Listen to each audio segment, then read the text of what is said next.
Llevas meses preparándote para este momento. Años, quizás. Noches sin dormir. Conversaciones que no tuviste. Planes que reescribiste 100 veces. Sacrificaste cosas. Personas.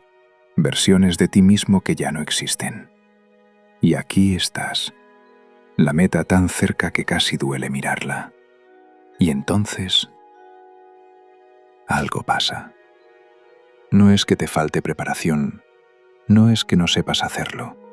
Es algo mucho más raro, mucho más perturbador. Una parte de ti no quiere llegar. Tú mismo, tirando del freno. Justo ahora. ¿Por qué haría eso tu cerebro? ¿Por qué la misma mente que te trajo hasta aquí decide sabotearte en el último metro? Porque tu cerebro no está diseñado para hacerte feliz.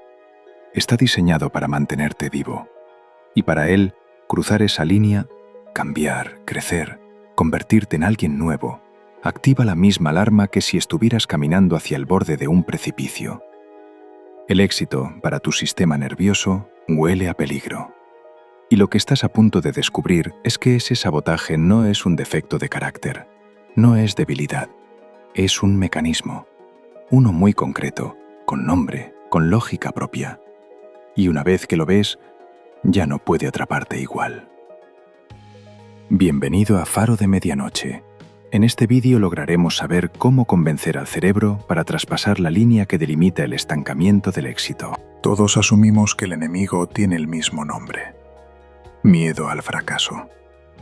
Es un miedo limpio, comprensible, fácil de confesar. Tengo miedo de caer, de que me juzguen, de equivocarme. Eso lo entiende todo el mundo. Y precisamente por eso es la coartada perfecta. Porque la verdad es más rara, más incómoda. No le tienes miedo a hundirte, le tienes miedo a despegar. Abraham Maslow, el psicólogo que pasó su vida estudiando el potencial humano, lo llamó el complejo de Jonás. Como el profeta que huyó en dirección contraria cuando le dijeron que tenía una misión. No huyó por cobardía ante el peligro, huyó ante la responsabilidad de ser grande. Tú también lo haces. Yo también lo hago. Y tu cerebro tiene una razón muy concreta para empujarte en esa dirección. Se llama homeostasis. Tu sistema nervioso lleva toda tu vida calibrando un punto de equilibrio. Este nivel de ingresos, este tipo de relaciones, esta versión de ti que ya conoce cómo funcionar. Ese equilibrio, aunque sea mediocre, aunque duela, es predecible. Y para tu cerebro, predecible significa seguro. Entonces, cuando te acercas demasiado al cambio, dispara una alarma. Y esa alarma no suena como alarma. Suena como una voz razonable, casi amable, que te dice cosas como: «Con lo que tienes ya es suficiente». O «Ese mundo no es para alguien como tú». No es humildad, no es realismo, es una trampa biológica. Porque convertirte en tu versión más poderosa exige algo que tu cerebro primitivo vive como una pequeña muerte. Dejar de ser quien has sido hasta ahora. Cambiar de identidad. Y eso, neurológicamente, activa los mismos circuitos que el peligro real. El autosabotaje no es un defecto. Es el mecanismo de defensa más sofisticado que tienes. Y está trabajando en tu contra justo cuando más lo necesitas a tu favor. Vamos a meternos dentro. Porque esto no es metáfora, no es filosofía, no es autoayuda. Esto está pasando ahora mismo en tu cerebro, mientras ves este vídeo. Mientras piensas en esa cosa que llevas tiempo postergando. Imagina que tu cerebro es una cueva. Dentro viven dos guardianes. Llevan ahí desde antes de que nadie te enseñara a hablar. Y su único trabajo, el único para el que fueron diseñados, es mantenerte con vida. El problema es que no distinguen entre un depredador y una oportunidad. El primero se llama amígdala. Es tu sistema de alarma. Escanea todo lo que te rodea en milisegundos y decide peligro o seguridad. En una cueva, Eso es brillante. Te salva la vida. Pero cuando estás a punto de publicar ese proyecto, de dar esa charla, de cruzar esa línea, la amígdala ve visibilidad, ve crítica, ve presión desconocida, ve cambio. Y dispara la alarma exactamente igual que si hubiera un depredador. En ese momento, secuestra tu corteza prefrontal, la parte racional de tu cerebro, y te inunda de cortisol. Y de repente ya no piensas con claridad, solo sientes que algo está mal, que quizás no es el momento, que quizás no estás listo. No estás tomando una decisión. Tu amígdala la está tomando por ti. El segundo guardián es menos conocido. Se llama avénula lateral y es más retorcido. Su especialidad no es el miedo al peligro presente, es anticipar el dolor futuro. Tu cerebro le pregunta, ¿y si llego y luego lo pierdo? ¿Y si el éxito me exige más de lo que puedo dar? ¿Y si subo y la caída es peor? Y la avénula responde cortando el grifo de dopamina. Así, sin drama, sin que te des cuenta. Simplemente, las ganas desaparecen, la motivación se evapora. El proyecto que te apasionaba hace 3 semanas ahora te parece irrelevante, o prematuro, o demasiado arriesgado. No es pereza, es neurobiología. La lógica perversa de este guardián es casi poética en su crueldad. Si nunca lo intentas de verdad, nunca puedes perderlo de verdad. 2 estructuras, millones de años de evolución, y las 2 apuntando en la misma dirección. Quédate donde estás. No porque seas débil, no porque no merezcas llegar, sino porque tu cerebro fue diseñado para sobrevivir en un mundo que ya no existe. Y tú estás intentando vivir en uno completamente distinto. Hay un momento muy concreto en el que ocurre. No al principio, cuando todo es posibilidad y entusiasmo. No a mitad del camino, cuando el cansancio tiene sentido. Ocurre al final, cuando ya casi está. Cuando el 90% del trabajo está hecho y la meta es casi visible. Ahí es exactamente donde el cerebro activa su protocolo de emergencia. Y lo más perturbador no es que lo haga, es cómo lo hace. Porque no aparece con la cara del miedo, aparece disfrazado de vida real. Primero llegan las crisis convenientes. El día de la presentación más importante de tu año, el coche no arranca. La semana que ibas a lanzar el proyecto, hay una urgencia familiar. Justo antes de la reunión decisiva, explota un conflicto que lleva meses dormido. No estoy diciendo que esas cosas no sean reales, son reales. El coche se avería de verdad, la urgencia existe, la pelea duele. Lo que es sospechoso es el timing. Tu mente inconsciente es extraordinariamente creativa cuando necesita una salida. Y una crisis tiene una ventaja enorme sobre la cobardía. Es inobjetable. Nadie te puede juzgar por no llegar si había una emergencia, ni siquiera tú mismo. Luego viene el perfeccionismo, y este es más difícil de detectar porque se parece mucho a la responsabilidad. Necesita una revisión más. Todavía no está del todo bien. Cuando esté perfecto, lo lanzo. Suena a exigencia, suena a profesionalidad, pero hay una pregunta que lo desmonta todo. ¿Cuántas revisiones llevas ya? ¿En qué punto dejó de ser perfeccionismo y se convirtió en dilación con buena excusa? La lógica del perfeccionista como mecanismo de defensa es esta. Un proyecto que nunca terminas no puede ser juzgado, no puede fracasar, y tampoco puede obligarte a enfrentarte a lo que viene después del éxito. El proceso infinito es la zona de confort más sofisticada que existe, y si nada de eso funciona, el cuerpo toma el relevo. Dolores de cabeza que aparecen la noche anterior. Una gripe que lleva semanas sin llegar y llega exactamente ahora.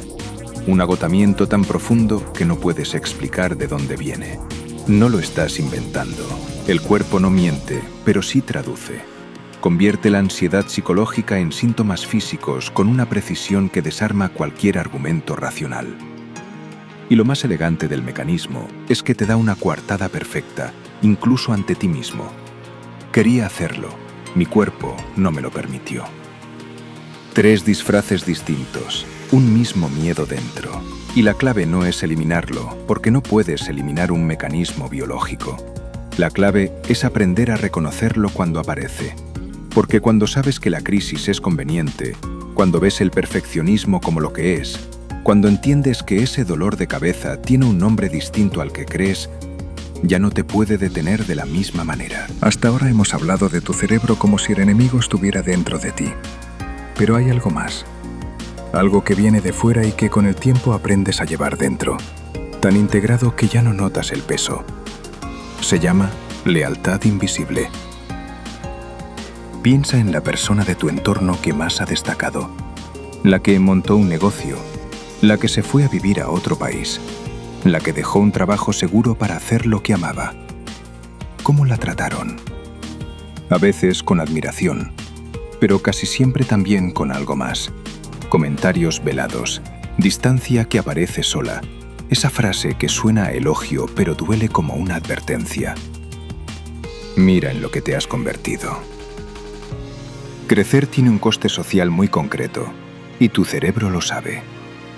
Hay personas que frenan su propio éxito no por miedo a fracasar, sino por miedo a algo mucho más antiguo, el ostracismo.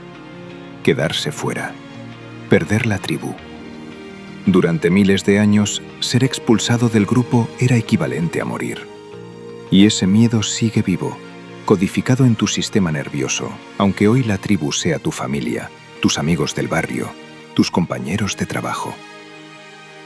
Entonces aparece una culpa que no tiene nombre claro, una incomodidad cuando las cosas van demasiado bien, una voz que dice: si yo brillo demasiado, los te quiero se quedan en la sombra. Y la solución inconsciente es elegante en su crueldad: achicarse, volver al nivel del grupo, sabotearse justo antes de alejarse demasiado. No es debilidad, es un acto de lealtad. Solo que nadie te pidió que lo hicieras y tú ni siquiera sabes que lo estás haciendo. Carl Jung llamó la sombra a todo aquello que reprimimos de nosotros mismos. Y tendemos a pensar que la sombra es lo oscuro, la rabia, el egoísmo, los impulsos que avergüenzan. Pero Jung también habló de algo más incómodo, que reprimimos igualmente lo extraordinario, el talento que minimizas para no parecer arrogante. La idea audaz que guardas porque ¿quién soy yo para...? El liderazgo que evitas porque destacar te hace vulnerable. Lo llaman humildad. A veces lo es, pero muchas veces es otra cosa. Es la decisión inconsciente de hacer tu luz más pequeña para que los demás no tengan que protegerse de ella. Y tiene sentido. El árbol más alto es el primero en recibir el rayo. Destacar tiene un precio real, y tu mente lo contabiliza antes de que tú lo hayas decidido conscientemente. El resultado es una mediocridad que no se parece a la rendición, se parece a la modestia, a la prudencia, a...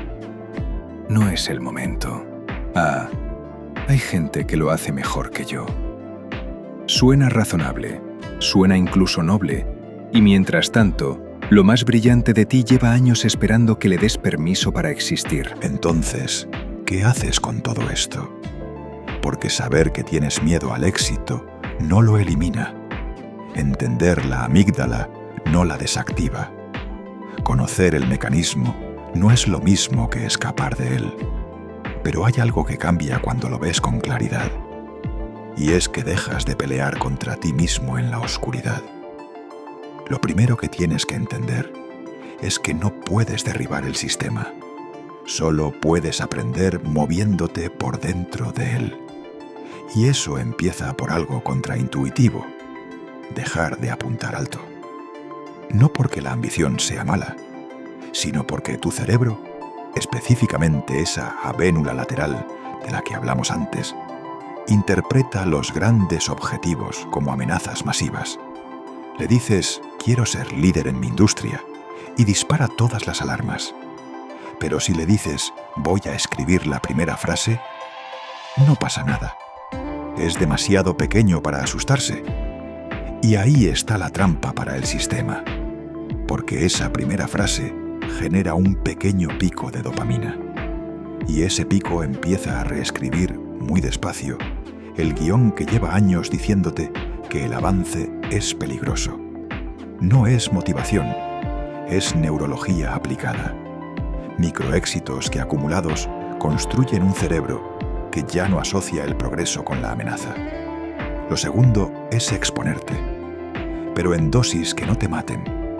Si tienes miedo de hablar en público, no reserves un auditorio. Da tu opinión en una reunión pequeña. La semana siguiente, haz una pregunta. Después presenta una diapositiva.